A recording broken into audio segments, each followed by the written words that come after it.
Hello, everyone. I hope everyone is doing great. Great to see you all in this wonderful session. And I am your tutor, Trapti Agrawal, yet again with more enthusiasm to my channel. So, students, already जो हम improvement in food resources का जो chapter है उसको कर रहे थे और उसमें हमने सब कुछ जो है वो जो जो भी हमने बाकी सारी चीजें जो है वो जाननी थी कैसे हम फूड रिसोर्सेज को इम्प्रूव कर सकते हैं, कैसे उनको प्रोटेक्ट किया जा सकता है, किस तरीके से उनकी वैरायटी को इम्प्रूव किया जा सकता है। तो अब हम चैप्टर के सेकंड फेज की तरफ बढ़ते हैं जो कि है एनिमल हस्बेंड्री। तो एनिमल हस्बेंड्री का जो जो पोर्शन है स्टूडेंट्स, उसमें हम देखते हैं कि किस तरीके से जो है वो साइंटिफिक मैनेजमेंट जो है हम देखते हैं एनिमल लाइफ स्टॉक का। बात आती है कि साइंटिफिक मैनेजमेंट में हम क्या क्या चीजें देखते हैं। देखिए, आप सब जानते हैं जो भी एनिमल लाइफ स्टॉक जो कि आ रहा है, जैसे कि आप देखते हैं कैटल्स हैं, इसमें इंक्लूडेड हैं गोट्स हैं, शीप्स, काउ, बफेलो, ये सारी चीजें इसमें इंक्लूडेड हैं। इसके अलावा स्टूडेंट्स जो पोल्ट्री एनिमल्स होते हैं जिनके थ्रू हमें जो है वो मीट है, जो नॉन वेजिटेरियन प्रोडक्ट्स हैं, वो सब मिलते हैं। इसके अलावा स्टूडेंट्स जो है हम इसके केस में जैसे कि हमें जो हनी है या बाकी के जो बी कीपिंग जो प्रोडक्ट्स हैं वो हमें ऑब्टेन होते हैं। तो ये सारे जो हैं ये सब एक तरीके से क्या है, ये उन सब साइंटिफिक मैनेजमेंट है जो कि हम एनिमल्स का हम देख रहे हैं इसके केस में। अब ये जो एनिमल हस्बेंड्री है, इसके अंडर स्टूडेंट्स क्या होता है कि जब हम देखते हैं कि इसमें फीडिंग इंक्लूड होती है कि किस तरीके से उनको फीड किया जा रहा है, कैसे उनका किस प्रोपोर्शन में जो है उनको खाना दिया जा रहा है, उसमें क्या क्या इंपॉर्टेंट न्यूट्रिएंट्स हैं जो उनको प्रोवाइड किए जाने चाहिए। बेसिकली जो है जो न्यूट्रिएंट्स जो उनकी ग्रोथ के लिए रिस्पॉन्सिबल हैं, उनकी फर्टिलिटी के लिए रिस्पॉन्सिबल हैं, उनकी जो डाइजेस्टिव प्रॉब्लम्स है उसको अवॉइड करने के लिए जो फीडिंग है उसको मेंटेन किया जा रहा है। इसके अलावा उनकी ब्रीडिंग, वो किस तरीके से ब्रीड कर रहे हैं, उनकी ब्रीडिंग को कैसे बेटर बनाया जाए, उनकी ब्रीडिंग के थ्रू कैसे ऐसे डिजायरेबल ट्रेड्स हैं जिनको पास ऑन किया जाए, उस पर ध्यान दिया जाता है। इसके अलावा डिसीज कंट्रोल, किसी भी तरीके की कोई डिसीज जो है वो उनमें ना हो। तो ये सारे फैक्टर्स जो है वो एनिमल हस्बेंड्री के अंडर इंक्लूड किए जाते हैं। एनिमल बेस्ड फार्मिंग की जब हम बात करते हैं तो इसमें स्टूडेंट्स कैटल आती है। कैटल के अंडर हम जानते हैं जैसे कि काउज हैं, बफेलोज हैं, ये सब इसमें इंक्लूड होती हैं, राइट। गोट है, शीप, पोल्ट्री, फिश फार्मिंग, ये सब जो है वो इसके अंदर इंक्लूडेड होती है। और स्टूडेंट्स अब हम बात करते हैं नेक्स्ट पार्ट पे जो कि है ये। इस पे आप देख सकते हैं कि किस तरीके से जो पॉपुलेशन है, पॉपुलेशन इंक्रीज जो है, किस तरीके से जो पॉपुलेशन इंक्रीज होती चली जा रही है। आप देख रहे हैं 2015 से लेकर के 2025 तक पॉपुलेशन जो है वो इंक्रीज होती चली जा रही है। तो जैसे जैसे जो पॉपुलेशन है स्टूडेंट्स इंक्रीज हो रही है, जैसे जैसे जो जनसंख्या है वो बढ़ती चली जा रही है, तो उसके कारण जो फूड की डिमांड है वो भी इंक्रीज हो रही है विद इंक्रीज इन पॉपुलेशन। जैसे जैसे जो पॉपुलेशन इंक्रीज हो रही है उसके कारण जो फूड की जो डिमांड है स्टूडेंट्स वो भी इंक्रीज होती जा रही है। फूड डिमांड, राइट, ये भी इंक्रीज होती चली जा रही है। तो ये जो फूड डिमांड जो है स्टूडेंट्स ये भी इंक्रीज होती जा रही है, और इसके कारण जो है जो फार्मिंग है, कैटल फार्मिंग है, उसको प्रमोट किया जा रहा है ताकि ज्यादा से ज्यादा जो रिक्वायरमेंट्स हैं उनको पूरा किया जा सके। तो जब हम कैटल फार्मिंग की जब हम बात करते हैं स्टूडेंट्स, तो कैटल फार्मिंग जो है, कैटल फार्मिंग के अंडर दो इंपॉर्टेंट ब्रांचेस जो है वो हम, दो इंपॉर्टेंट एनिमल्स जो है वो हम इसमें देखते हैं। पहला क्या है students, milch animals.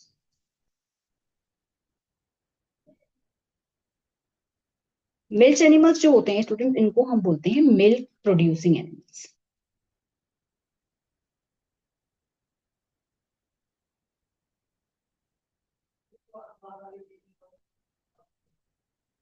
Milk producing animals. तो जब हम मिल्क एनिमल्स की जब हम बात करते हैं, तो ये जो मिल्क एनिमल्स होते हैं स्टूडेंट्स के अंदर क्या आती है, काउज हैं, बफेलोज हैं, शीप है, गोट है, ये सब जो है वो इसमें क्या है, इंक्लूडेड होते हैं। ठीक है। और अब हम बात करते हैं स्टूडेंट्स जो है दूसरी कैटेगरी की, वो है ड्रॉट एनिमल्स की।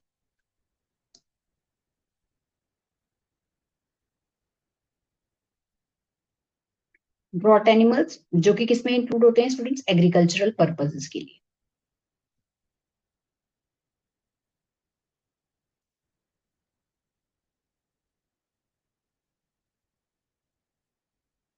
अब जब हम एग्रीकल्चरल पर्पसेस की बात करते हैं तो एग्रीकल्चर में स्टूडेंट्स क्या होता है, टिलिंग है,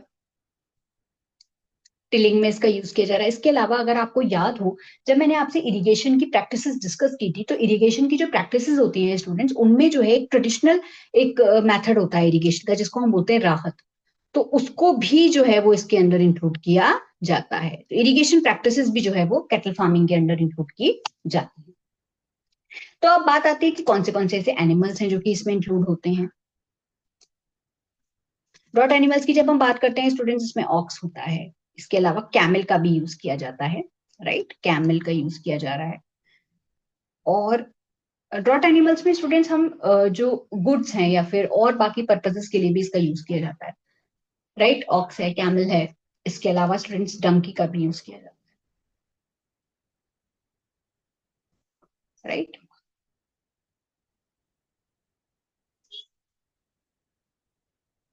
इसमें एग्रीकल्चरल पर्पसेस के लिए भी इसको यूज किया जा रहा है, लेबर पर्पसेस के लिए भी यूज किया जाता है, राइट, लेबर पर्पस के लिए। तो इसी वजह से जो है कैमल और डोंकी का यूज किया जा रहा है। और अब हम आगे बढ़ते हैं स्टूडेंट्स और जानते हैं जो है मिल्क एनिमल्स के बारे में। जब हम मिल्क एनिमल्स की जब हम बात करते हैं, तो मिल्क एनिमल्स में स्टूडेंट्स क्या होते हैं, milk animals, milk producing animals आते हैं इसके अंदर।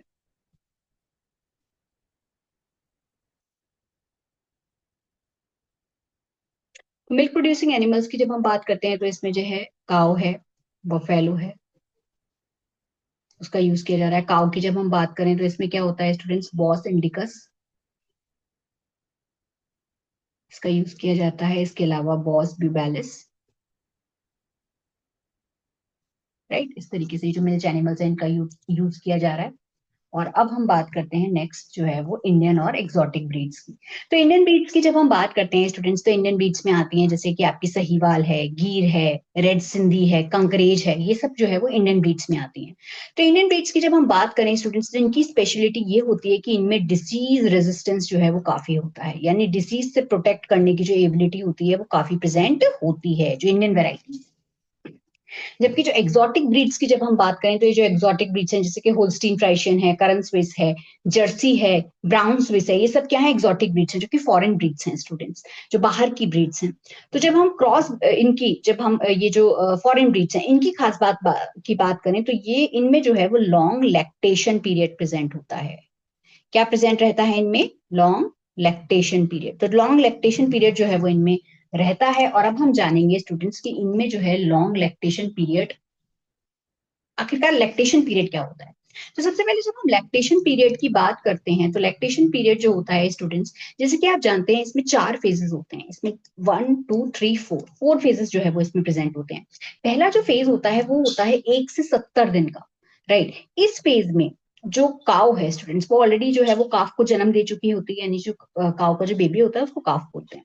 तो काफिंग के बाद जो है स्टूडेंट्स, मिल्क प्रोडक्शन जो है वो पीक पर होता है, सबसे ज्यादा जो मिल्क प्रोडक्शन होता है वो इसी फेज में होता है, राइट।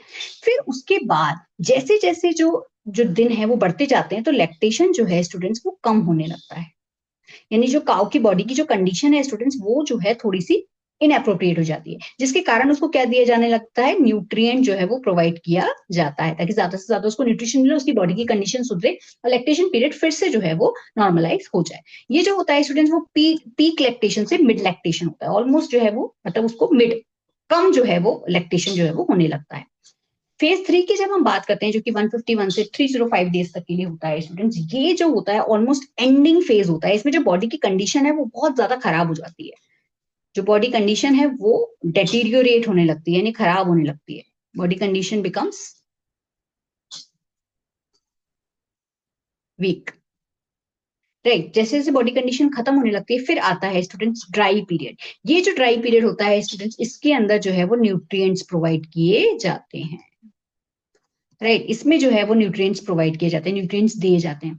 जो ये जो न्यूट्रिएंट्स दिए जाते हैं वो इसलिए दिए जाते हैं ताकि जो है वो काउ की जो बॉडी की जो कंडीशन है वो सुधरे और वो नॉर्मल कंडीशन पे आ जाए, राइट। तो इस तरीके से जो है ये लैक्टेशन पीरियड होता है। तो जब हम लैक्टेशन पीरियड की बात करते हैं, तो जो एक्सोटिक ब्रीड्स होती हैं, जो फॉरेन की जो ब्रीड्स होते हैं, उनमें लैक्टेशन पीरियड ज्यादा होता है कंपेयर टू इंडियन ब्रीड्स। इसीलिए ताकि हमें ज्यादा से ज्यादा मिल्क प्रोड्यूस हो सके स्टूडेंट्स, इसके लिए एक मेथड का इस्तेमाल किया जाता है जिसको हम बोलते हैं क्रॉस ब्रीडिंग। तो ये जो एक मेथड है, एक बहुत इंपॉर्टेंट मेथड है। आई होप आप लोग सब समझने की कोशिश कर रहे हैं, जानने की कोशिश कर रहे हैं कि किस तरीके से ये होता है। चलिए समझते हैं। जब हम क्रॉस ब्रीडिंग की बात करते हैं स्टूडेंट्स की, इसलिए की जाती है ताकि हमें जो डिजायर्ड क्वालिटीज हैं, जो भी क्वालिटीज जो भी हमें जो हाइब्रिड जो मिलेगा उसके थ्रू जो हमें ऑब्टेन होगा, उसमें वो सारी क्वालिटीज जो है वो ऑब्टेन हो जाए। तो क्रॉस ब्रीडिंग जो है वो इसलिए की जाती है स्टूडेंट, ताकि जो अलग अलग ब्रीड्स हैं उनको कंबाइन करके एक डिजायरेबल क्वालिटी जो है वो मिली जा सके। तो जैसे कि आप जानते हैं कि इंडियन ब्रीड जो है, राइट, इंडियन ब्रीड में को और एग्जॉटिक ब्रीड्स हैं, इनका क्रॉस किया जाता है, राइट। इंडियन ब्रीड की जब हम बात करते हैं तो इंडियन ब्रीड में ऐसी क्या क्वालिटी होती है, जैसे कि मैंने आपको पहले भी बताया कि इनमें क्या होती है, डिसीज रेजिस्टेंस पावर होती है, इनमें जो है वो डिसीज को रोकने की क्षमता होती है, राइट। जबकि एक्सोटिक जो ब्रीड्स होती हैं उनमें क्या होता है, लॉन्ग लैक्टेशन पीरियड होता है, लैक्टेशन पीरियड जो है वो उनमें ज्यादा होता है। क्योंकि उनमें लैक्टेशन पीरियड ज्यादा होता है इसीलिए उनको चूज किया जा रहा है for cross breeding with Indian breed, ताकि दोनों क्वालिटीज मिली जा सके, ताकि लैक्टेशन पीरियड भी ज्यादा हो और डिसीज रेजिस्टेंस भी हो जाए। इसके अलावा जो क्रॉस ब्रीडिंग करने का जो मेन पर्पज है स्टूडेंट्स, जो ओवरऑल परफॉर्मेंस को इंक्रीज करना है, वो है हाइब्रिड विगर। तो जब हम हाइब्रिड विगर की बात करते हैं, ये जो हाइब्रिड विगर है ये किस लिए इंक्रीज किया जा रहा है, ये इसलिए इंक्रीज किया जा रहा है ताकि ग्रोथ बढ़ाई जा सके, फर्टिलिटी को इंक्रीज किया जा सके, ग्रोथ और फर्टिलिटी को इंक्रीज किया जा सके, बढ़ाया जा सके। इसके अलावा स्टूडेंट्स जो मिल्क और मीट का जो प्रोडक्शन है उसको इंक्रीज किया जा सके, मिल्क की जो प्रोडक्शन किया जा रहा है उसको इंक्रीज किया जा सके, उनको बढ़ाया जा सके। So that is about the cross breeding. Let's move ahead students and understand more about the exotic breeds and the Indian breeds. तो जब हम एक्सोटिक ब्रीड्स की बात करते हैं तो मोस्टली जो एक्सोटिक ब्रीड्स होती हैं, जो बाहर की ब्रीड्स होती हैं, यानी जो फॉरेन ब्रीड्स होती हैं, आउट ऑफ इंडिया वाली जो ब्रीड्स होती है ना स्टूडेंट्स, इनमें जो है वो फ्लैप होता है, आप देख सकते हैं कि उभार होता है, हम्प जो है वो प्रेजेंट रहता है। तो ये इसलिए चूज की जाती है, जैसे कि मैंने आपको पहले भी बताया कि लॉन्ग लैक्टेशन पीरियड होता है, इनमें सबसे ज्यादा लैक्टेशन पीरियड होता है, इसीलिए एक्सोटिक ब्रीड्स को चूज किया जा रहा है ताकि जब इनकी क्रॉसिंग कराई जा सके तो जो हमें हाइब्रिड ऑब्टेन हो, उसमें लैक्टेशन पीरियड की जो समस्या है उसको सॉल्व किया जा सके। इसके अलावा जो इंडियन ब्रीड्स हैं स्टूडेंट्स, उनमें इनको इसलिए चूज किया जा रहा है ताकि उनको जो डिसीज की तरफ जो रेजिस्टेंस है उसको बढ़ाया जा सके। तो यही कारण है कि इन दोनों ब्रीड्स का जो है वो क्रॉसिंग होती है, राइट। और अब हम समझते हैं स्टूडेंट्स की किस तरीके से जो है कैसी फैसिलिटीज प्रोवाइड करी जानी चाहिए ताकि कैटल फार्मिंग को बढ़ाया जा सके, उसको बेटर बनाया जा सके। तो जो कैटल फार्मिंग जो एरियाज होते हैं स्टूडेंट्स, उनकी प्रॉपर क्लीनिंग होनी चाहिए ताकि वो उनमें क्लैनलीनेस जो है वो मेंटेन रहे, शेल्टर फैसिलिटीज होनी चाहिए, उनमें प्रॉपर जो है वो शेल्टर प्रोवाइड किया जा सके हेल्थ ऑफ एनिमल्स के लिए। इसके अलावा उनको क्लीन मिल्क मिले, साफ मिल्क जो है वो ऑब्टेन हो। इसके अलावा स्टूडेंट्स जो कैटल हैं उनमें जो है वो प्रॉपर ब्रशिंग होनी चाहिए ताकि उनसे जो डर्ट है, लूज हेयर है, उसको जो है वो रिमूव किया जा सके। इसके अलावा स्टूडेंट्स जो उनको प्रॉपर शेल्टर प्रोवाइड करी जानी चाहिए, वो वेल वेंटिलेटेड हो, उसमें प्रॉपर एयर जो है वो मौजूद हो ताकि जो है रेन है, हीट है और कोल्ड से जो है वो उससे प्रोटेक्ट किया जा सके। तो इस तरीके से जो है वो फैसिलिटीज आप ऑब्टेन कर सकते हैं, राइट। अब बात आती है फीड के ऊपर कि उनको क्या खाने को दिया जाए, किस तरीके से उनकी जो फीडिंग है उसको जो है वो किया जाए। तो अब जानते हैं कि एनिमल फीड में क्या क्या इंक्लूड किया जाना चाहिए। एनिमल फीड की जब हम बात करें स्टूडेंट्स तो उसमें होता है रफेज। रफेज जो होता है स्टूडेंट्स उसमें मेनली फाइबर प्रेजेंट होता है। ये इसलिए दिया जाता है ताकि जो डाइजेस्टिव प्रॉब्लम्स है उनको अवॉइड किया जा सके, टू अवॉइड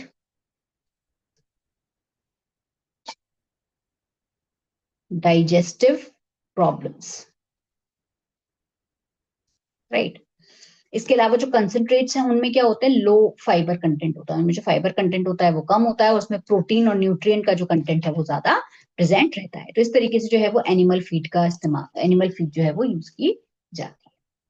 और अब हम चलते हैं स्टूडेंट्स कैटल डिसीजेस की तरफ। तो कैटल डिसीजेस की जब हम बात करते हैं तो कैटल में कई तरीके की जो है वो डिसीजेस प्रेजेंट रहती हैं, उनमें जो है वो डेथ होने के चांसेस रहते हैं। इसके अलावा जो मिल्क का जो प्रोडक्शन है, जो मिल्क प्रोडक्शन है वो कहीं ना कहीं रिड्यूस हो जाता है, क्योंकि जो डिसीजेस हैं वो जो है उसकी जो प्रॉपर जिस तरीके से जो कैटल है वो वर्क कर रही होती है, वो उसकी जो कमियां हैं वो आने लगती हैं और जो मिल्क का प्रोडक्शन है वो कहीं ना कहीं डिक्रीज हो जाता है, वो डिक्लाइन होने लगता है। तो इसमें स्टूडेंट्स एक्सटर्नल पैरासाइट्स भी हो सकते हैं, जो बाहरी पैरासाइट्स जो बाहर की बॉडी पे अफेक्ट कर रहे हो, जैसे कि हम देखते हैं स्किन पे, जिसमें मेनली क्या होती है, स्किन डिसीजेस कॉज हो सकती हैं, राइट। इसके अलावा इंटरनल पैरासाइट्स होते हैं जिसमें वर्म्स आते हैं, स्टमक और इंटेस्टाइन जो है वो उससे अफेक्ट हो सकता है। तो इस तरीके से कैटल डिसीजेस जो है वो प्रेजेंट रहती हैं। और अब हम बात करते हैं स्टूडेंट्स, जो पहली डिसीज है जो कि हम जानते हैं, बोवाइन स्पॉन्जिफॉर्म एंसेफेलोपैथी।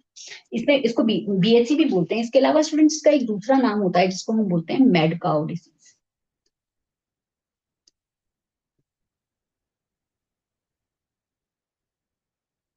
राइट, ये क्या है?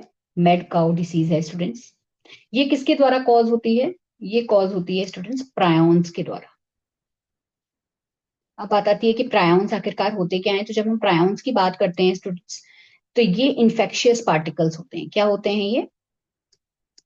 इन्फेक्शियस पार्टिकल्स होते हैं जिनमें कोई भी आरएनए डीएनए प्रेजेंट नहीं होता, do not have genetic material.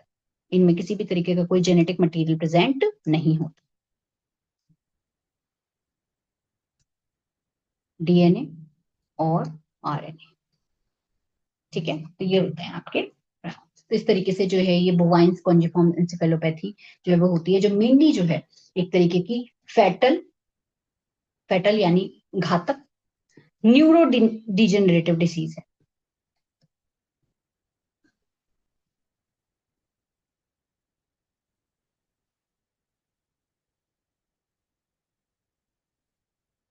Right. तो इस तरीके से जो है ये बोवाइन स्पॉन्जिफॉर्म एंसेफेलोपैथी जो है वो होती है। राइट। अब हम स्टूडेंट्स आगे बढ़ते हैं और जानते हैं नेक्स्ट पार्ट के बारे में, जो कि है आपका फुट एंड माउथ डिसीज। तो फुट एंड माउथ डिसीज जो है वो स्टूडेंट्स, उसमें क्या होता है? एप्थोवायरस के द्वारा ये कॉज होता है, जो कि पिकॉर्ना विरिडे फैमिली का मेंबर है। पिकॉर्ना विरिडे एक मतलब वायरस की एक फैमिली होती है स्टूडेंट, जिसमें ये एप्थोवायरस इंक्लूड होता है और ये इसके लिए रिस्पॉन्सिबल होता है।